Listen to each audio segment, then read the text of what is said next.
Channel के like कीजिए, subscribe कीजिए, शेयर कीजिए। एक रितेश नाम के ब्राह्मण हल। जो ब्राह्मण हल तो बहुत बड़ा ब्राह्मण हल, गरीब दुखिया ना हल, बहुत सेठ हल। इतना सेठ हल कि पूरा अपना नगर में एकदम बिना किसी को बिना बांटे और खैले बिना नहीं खाता था। बहुत धन सेठ था। बाकी यही करते गुरु बहन, किस्मत के मारे जो कुछ नहीं, धन और संपत्ति कुछ भी धीरे धीरे धीरे धीरे सब खत्म हो जाते हैं। वही कहानी था वो ब्राह्मण के। देखिए गुरु बहन, वो ब्राह्मण के एक संतान नहीं था। जो संतान नहीं था तो बहुत मान्यता से, दिखैला सुनैला से उसका संतान जन्म लिए। जो एक लड़का जन्म लिया तो पूरा उसका पिता जो ब्राह्मण थे पूरा लड्डू पेड़ा सभी को पूरा बांटे, लुटाए, पैसा जो भी पूरा हर समय सगरो मनो दिए, दान पुण्य किए। और बाद में फिर उसका नाम धरे विक्रमादित्य। जब फिर दूसरा हुआ, कुछ दिन के बाद दूसरा पुत्र हुए। तो दूसरा पुत्र हुआ तो वैसे ही जैसे पड़ा के लुटाए थे पैसा कौड़ी, जैसे दूसरों में भी लुटाए, पूरा मिठाई बांटे, पैसा लुटाए, पूजा पहुर किए, हर चीज से जितना भी सबके किए। वैसे करते करते करते दोनों लड़कन के बढ़िया स्कूल में पढ़ा लिखा के दोनों बच्चे जवान हो गए। तो बच्चे जवान हो गए तो कहलक ब्राह्मण पंडित जी के बेटा से दोनों तो जवान हो गए हैं, मेरा माथा पर के बोझ कम कर दो। जे अब हम अपना, मेरे से अब उतना नहीं हो पाता है, अब दोनों तो नहीं संभारो।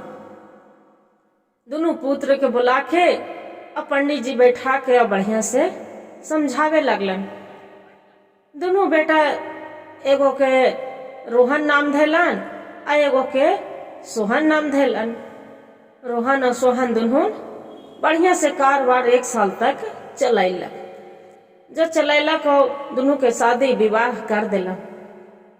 करके फिर कोई गांव मोहल्ले वाला कहलक कि अच्छा, अपना मन में वैसे करते करते दोनों दुकान भी दे दिलक अपना। जब तक साथ रहल जब तक दोनों दुकान दे दिलक। जब दुकान दिलक दोनों चलावे लगल तो अपना घर से न माता से पूछे और न तो पिता से पूछे, और दोनों भाई में गांव मोहल्ले के कहले पर दोनों भाई में अपने मन मुटाव कर दिए, पूरा कर दिए। न ओकरा से वो बात कर रहा है, न ओकरा से वो बात कर रहा है। तो दुकान तो बिजनेस होकर खत्म धीरे धीरे धीरे हो रहा है। तो गांव वाला से कोई पूछे कि चाचा से देखिए ना, मेरा दुकान तो नहीं चल रहा है, जो कैसे बेचे कि मेरा दुकान चलेगा। तो गांव वाला बोलते हैं कि देखो सुहान, जे ये काम करो, आप जहाँ 10 रुपये लाते हैं जहाँ आप 5 रुपये बेचिए, अपने खूब चलेगा। नहीं कैसे चलेगा, जरूर चलेगा। मोहन के भी वैसी कहला कि देखो मोहन, आप जहाँ 5 रुपये लाते हैं तो एक काम करो, आधा दाम पर बेचो, 2.5 रुपये बेचो। नहीं कैसे चलेगा, जरूर चलेगा। वो क्या करे, बाजार से लावे 10 रुपये तो बेचे 5 रुपये, ई लावे 5 रुपये तो बेचे 2.5 रुपये। तो गुरु बहन उससे क्या होगा, धीरे धीरे धीरे धीरे तो घर के संपत्ति खत्म हो जाएगा। धीरे धीरे धीरे पूरा संपत्ति खत्म हो गई। जब खत्म हो गए है तो अपना पिता से बोल रहा है कि पिताजी ये तो पूरा संपत्ति मेरे दोनों भाई के तो बंटवारा तो कर हो गया, दोनों दुकान भी खोलिए, बाकी तो घर ही के संपत्ति पूरा चौपट हो गया। अब क्या करे। उसका पिता बहुत दुखित था, इतना दुखित है पंडित जी की। बोले कि हम क्या कहें बेटा, मेरा बात तो जब तक समांग चला, जब तक हम इधर उधर करे, तो उन्हीं के पढ़ाओ लिखाओ शादी विवाह हर चीज कर दिया, और तोनी पर जिम्मेवारी सौंपते तो उन्हीं मट्टी में मिला के धर दिया। जी हम क्या करें, अब हम तो कुछ नहीं जानते हैं। कहला कि पिताजी तो कैसे होगा, आप बताइए ना, ये तो हम पूरा खत्म हो गया बिजनेस, घर में कुछ बचा नहीं, खेत भी है वो आधा बिक गया, अब हम क्या करें, बाल बच्चा आगे मेरा क्या खाएंगे। पंडित जी बोलन कि देखो बेटा, हम क्या कह सकते हैं, हम तो कुछ नहीं कर सकते, कि जाओ एक पहाड़ी है, वहां पड़ी एक बाबा रहते हैं, वही बाबा बताएंगे कुछ हो, हम नहीं बताएंगे। अब कैसे तू आगे बढ़ेगा जे। दोनों भाई उठलक बैठलक, घोड़ा दौड़ेलक और दौड़ा के चल गए वही पहाड़ी पर गेल है तो देखा है कि बाबा के नाग बैठल है। तो बाबा से पूछला कि बाबा, हम तो दोनों भाई बहुत, हमारे पिताजी बहुत गरीब अमीर थे, बहुत धनसेठ थे, हमने पापा बोलते थे कि तोहनी जन्म लिया था तो हम लड्डू पेड़ा मिठाई बांटे थे, हम इतना धनसेठ थे, और धीरे धीरे धीरे हम दूसरे के कहने पर आज हम जुदागी हो गए हैं भाई में, दोनों दुकान खोल दिए, अब आज धीरे धीरे सब संपत्ति खत्म हो गया। तो बाबा पूछलन कि हम बोल रहलन कि हमसे नहीं पूछो, ये नाग है ना, नागदेव, इससे पूछो, यही तुम्हारा निष्ठा हल बताएगा। तो नागदेव से पूछ रहा है कि नागदेव ये तो बताइए, आप बताइए जे हम कैसे इतना गरीब हो गए हैं, अमीर हो के भी इतना हम कैसे बन गए कंगाल एकदम।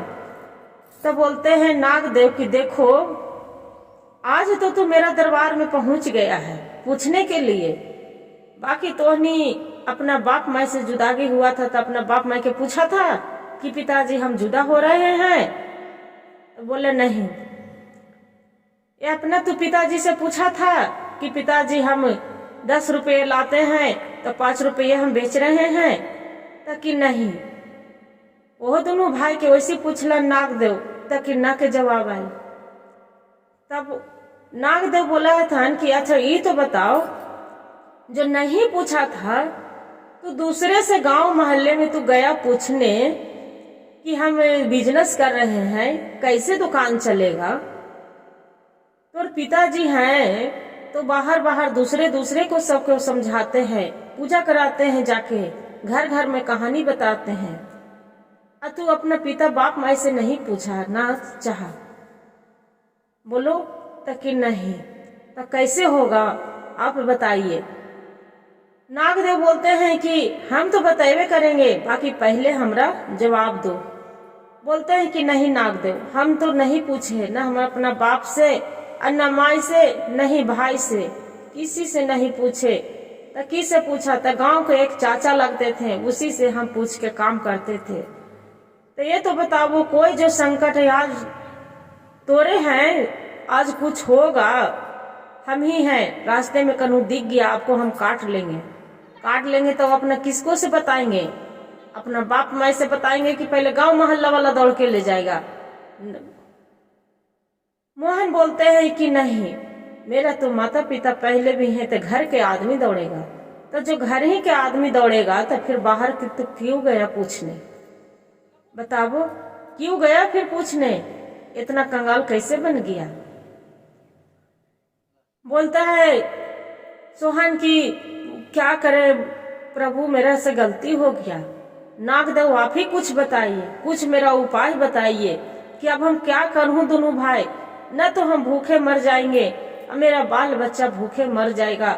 हम सभी को बात में, गांव मोहल्ला के बात में हम रह के और एकदम हम कंगाल बन गए हैं।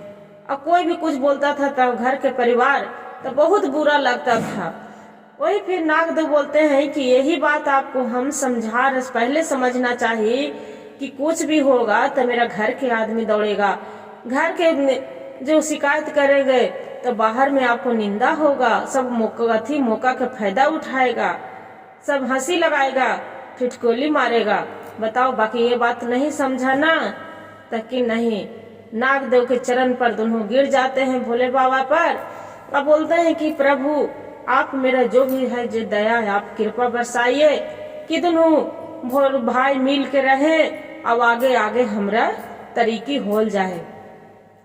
भोले बाबा आशीर्वाद दिलन नागदेव की जाओ आज से तो दोनों भाई अब अपना माता पिता के जो आपको माता पिता बोलते हैं तू कहना मानो और जाके खाली वही जो जर जमीन है उतने में तू फसल उपजाओ। दोनों भाई देखो खुशी खुशी तो नहीं के दिन समय कटेगा। अब किसी को बात में तू गांव मोहल्ला वाले के नहीं रहना, अना तो तू रहेगा तो तू बर्बाद हो जाएगा।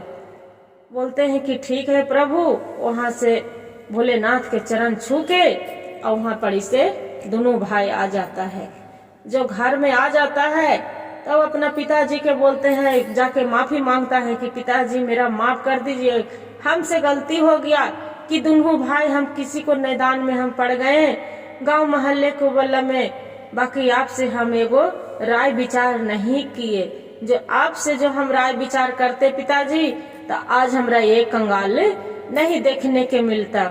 उसको बेटा पिताजी बोलते हैं कि जाओ बेटा, जो होता है जो अच्छे होता है, आज तो जो इतना नहीं होता तो तू मेरे से पूछता नहीं न पूछता। जे जाओ आज के बाद तुम भगवान जीवन में तुम्हारा खुशी होगा, जरूर खुश रहोगे। उसका पिता भी आशीर्वाद देते हैं और दोनों भाई खुशी खुशी रहने लगते हैं। दिन तेगना रात चौगना उसका दोनों भाई के मिल होने लगता है। पूरा जैसे धनसेठ थे वैसे फिर राजा वो ब्राह्मण पूरा बन जाते हैं। यही कहते हैं गुरुदेव के कृपा कि गुरु बहन एक कहानी से ही हमें सीख मिलता है कि किसी को कहने पर वो घर बिगाड़ देता है, घर बनाता है नहीं। अब वही जो अपना मन से अपना कोई भी कुछ होता है, आज परले हरले दुख तकलीफ तो पहले घरे वाला दौड़ता है। जो घर में आदमी रहेगा पहले वही दौड़ेगा, बाली तो बाद में आएगा, 1 घंटा आधा घंटा के बाद हो जाएगा। बाकी पहले जो है सामने नजर के सामने पहले वही आएगा। हर हर महादेव, घर घर महादेव। गुरु भाई गुरु बहन, जो भर कथा कहानी अच्छा लगे तो एक वीडियो को लाइक और सब्सक्राइब और शेयर जरूर करिएगा और हर हर महादेव कमेंट में जरूर लिखिएगा।